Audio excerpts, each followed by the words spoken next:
war, and trade.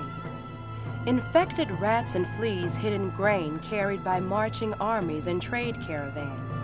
They spread the disease as they moved. From China all the way to port cities on the Black Sea. In 1345, Mongols attacked the city of Kaffa.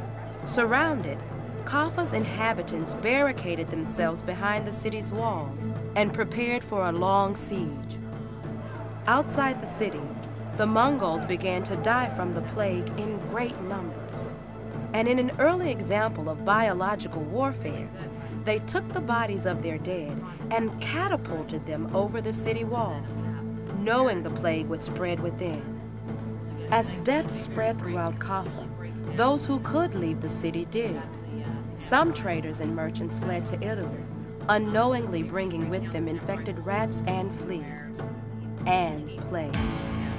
One Italian described the homecoming this way. Once our ships had brought us to port, we went to our homes.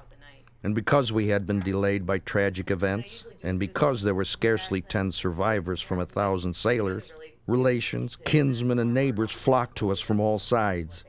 But to our anguish, we were carrying the darts of death. While they hugged and kissed us, we were spreading poison from our lips, even as we spoke. Over the next 4 years, bubonic plague swept across northern Africa, Italy, France, and Spain, then into Hungary, Russia, and Sweden. All were devastated by the plague. In some places, more than half the people died. In the French city of Avignon, 11,000 corpses were buried in just 6 weeks. Half the population of Paris died, 50,000 people. Europe was in chaos. No one knew what or who was to blame. Some people thought it was a punishment from God. Gabriele de Mussis echoed these feelings when he wrote, "What are you thinking of, merciful God, thus to destroy your creation and the human race, to order and command its sudden annihilation in this way?"